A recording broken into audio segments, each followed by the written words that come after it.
Nos quedamos viendo los receptores asociados a proteína G. Entonces vamos a ver primero los receptores asociados a proteína GS. Esto va a terminar en aumento del AMP cíclico. Entonces aquí tenemos un receptor que esté asociado a proteína GS. Esto quiere decir que cuando llegue la hormona o el neurotransmisor aquí al receptor, esta hormona se va a unir al receptor y este receptor está unido a la proteína GS. Una cosa es la proteína G y otra cosa es el receptor. El receptor está unido a la proteína G, pero no es que el receptor sea la proteína G. Aquí está la proteína G y el receptor está unido, aquí está el receptor, está unido a la proteína G.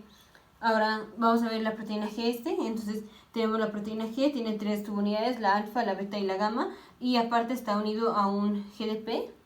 Cuando la hormona o el neurotransmisor llegan al receptor, el GDP se va a permutar por un GTP. No es que al GDP se le pegue un fosfato y se convierte en GTP. No, el GDP se va a permutar por un GTP. O sea, si aquí estaba el GDP, vamos a agarrar un GTP de aquí de citoplasma y lo vamos a permutar. Se va a desplazar el GDP y se pega el GTP.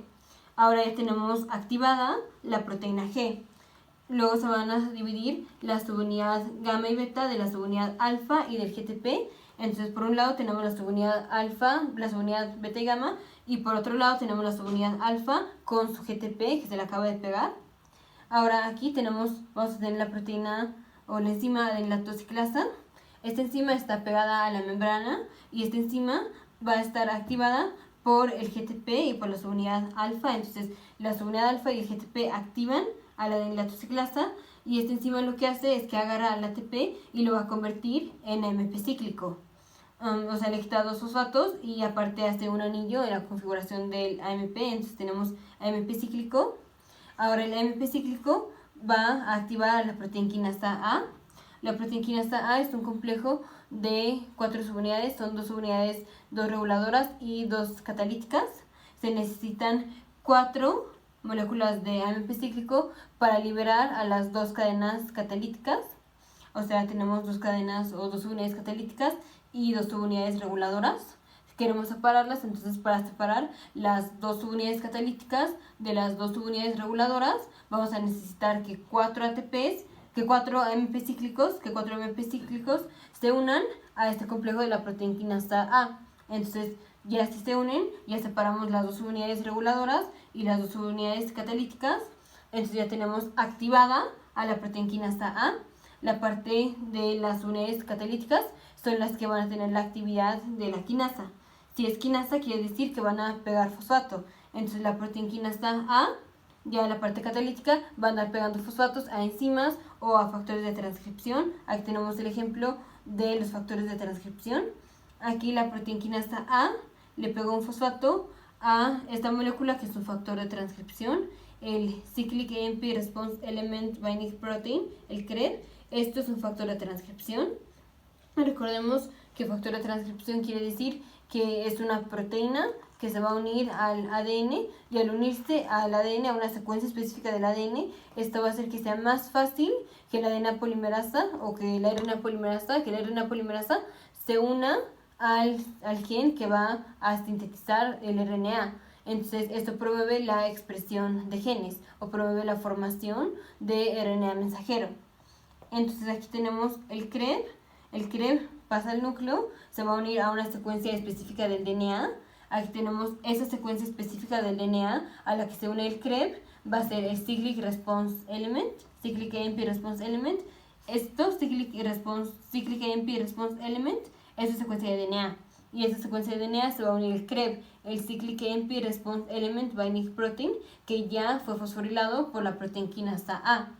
Entonces, ahora este complejo de esta secuencia de DNA, unido con el factor de transcripción CREB, hacen que sea más fácil que llegue la RNA polimerasa y llegue al promotor de las proteínas, al promotor que codifica o que está al lado de los genes que codifican para proteínas que estén involucradas en esta vía. Por ejemplo, aquí vimos si esto hubiera sido el glucagón que hubiera llegado aquí, entonces los genes que se van a transcribir van a ser los genes que codifican para proteínas que están involucradas, por ejemplo, en la gluconeogénesis, por ejemplo, la glucosa 6-fosfatasa. Ahorita estamos viendo estamos viendo los receptores muscarínicos y los receptores adrenérgicos. Estamos viendo los receptores adrenérgicos, que es beta 1 y beta 2, los que están asociados a proteína GS. Entonces, bueno, esto era para explicar que a través de la proteína GS, que es la que activa a la adenilatoxiclasa, tenemos aumento del MP cíclico, y esto esto activa la proteína quinasa A, que fosforila enzimas y proteínas, o también puede hacer expresión de genes. Ahora vamos a ver la proteína GI. La proteína GI o GI inhibitoria va a ser lo opuesto a la GS. Si la GS hacía activación de la adenilatoxiclasa y hacía conversión del ATP al MP cíclico, la GI no va a activar la adenilatoxiclasa, entonces va a disminuir la producción del MP cíclico. Esto es cuando llega la hormona o el neurotransmisor que está asociado a un receptor que está unido a una proteína GI. Cuando el GDP se permuta por el GTP y ya se separan las subunidades, que se queda la beta y la gamma por un lado y la alfa y el GTP por el otro lado. Aquí la subunidad alfa con el GTP, al unirse a la adenilatoxiclasa, la van a inactivar, a diferencia de la GS, que esta unión la activaba. Aquí, cuando es una proteína GI, la unión de la subunidad alfa de la proteína GI con el ATP a la adenilatoxiclasa van a inhibir la actividad de la adenilatoxiclasa. Entonces hay menos conversión de ATP a MP cíclico, entonces hay menos concentración de MP cíclico. Entonces no se van a fosforilar, bueno, no se activa la proteína quinasa A, entonces no se fosforilan cosas y tampoco hay expresión de genes. Ahora vamos con la GQ. La GQ va a terminar en aumento del calcio.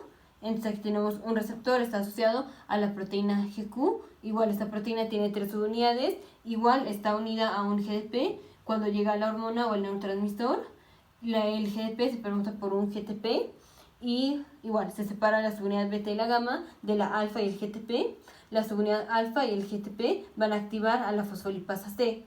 Ahora la fosfolipasa C va a agarrar a un fosfolípido que está aquí en la membrana, que es el fosfatidil inositol 4,5-bisfosfato o PIP2, y lo va a romper en 2 moléculas.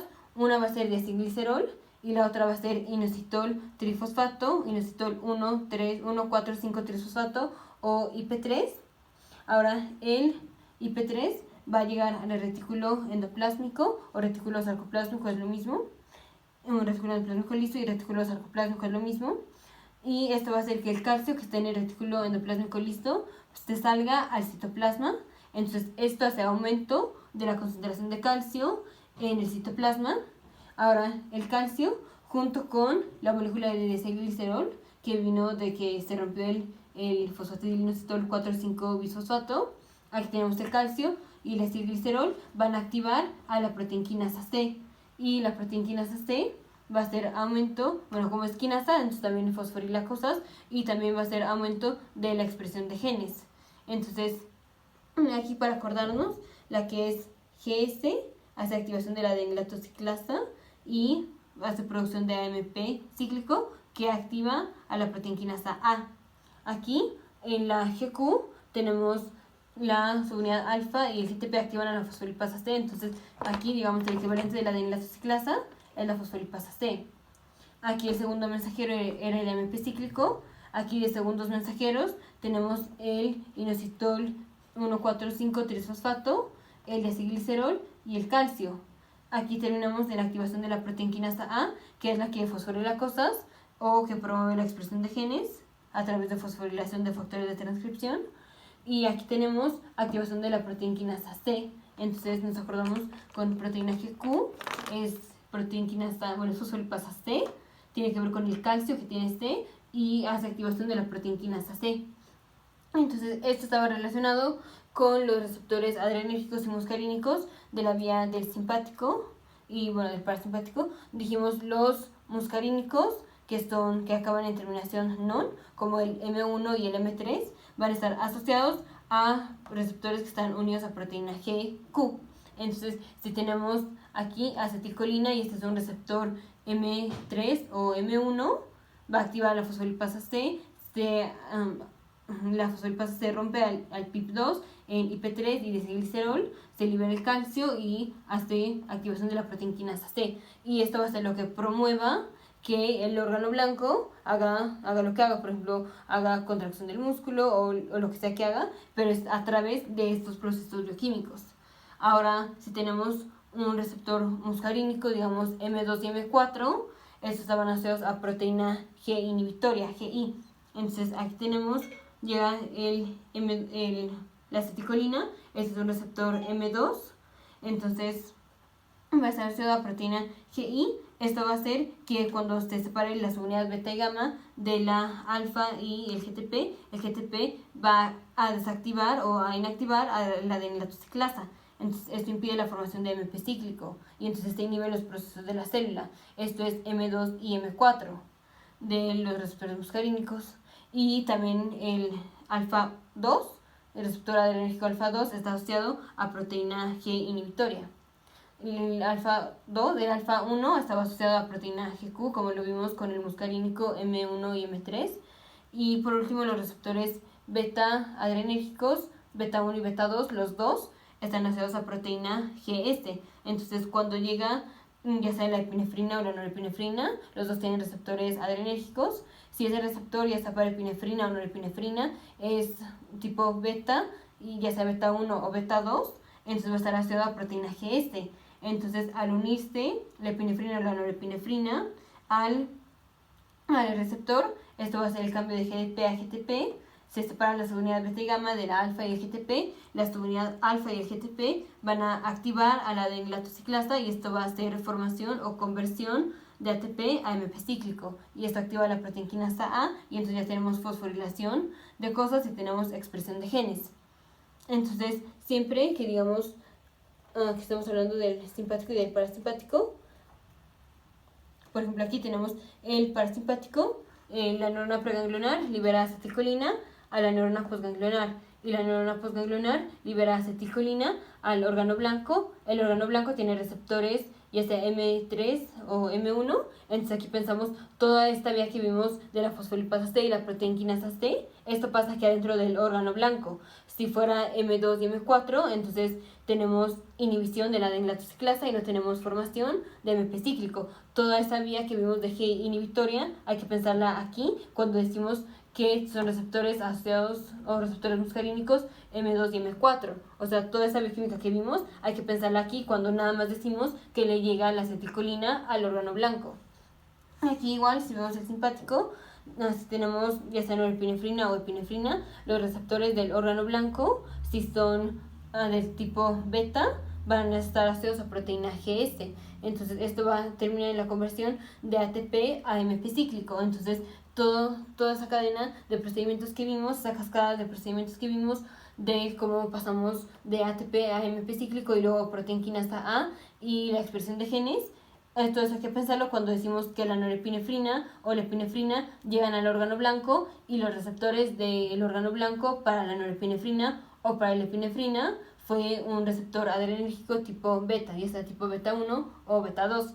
Si hubiera sido un receptor adrenérgico tipo alfa 1, hubiera sido como la GQ, o sea, está asociado a proteína GQ. Entonces aquí decimos, el receptor del órgano diana fue un receptor adrenérgico alfa 1, entonces nos imaginamos toda esa vía que vimos de la fosfolipasa C, que agarra al PIP2, lo rompe en IP3 y diacilglicerol y activa la proteína quinasa C. Entonces hay que pensarlo.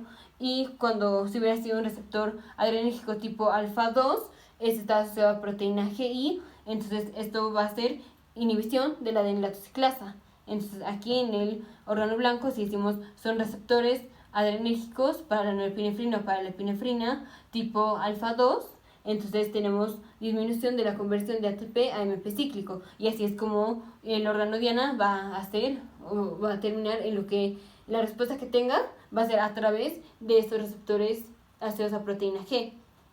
Entonces, los órganos diana, el efecto que va a tener el simpático o el parasimpático sobre el órgano diana va a estar regulado por estos procesos bioquímicos, si es proteína GS, proteína GQ o proteína GI. Entonces, cuando decimos que a un órgano blanco recibió una estimulación simpática o una estimulación, digamos, colinérgica, o bueno, una estimulación simpática, y estaba asociado al receptor beta adrenérgico, entonces pensamos en toda esta vía. la del GS. Si decimos alfa 1, eso es GQ, entonces pensamos en toda esta vía. Todo esto hay que pensarlo que está pasando adentro del órgano diana. Y esto ya va a terminar en lo que sea la respuesta de ese órgano diana. Vamos a continuar en el siguiente video.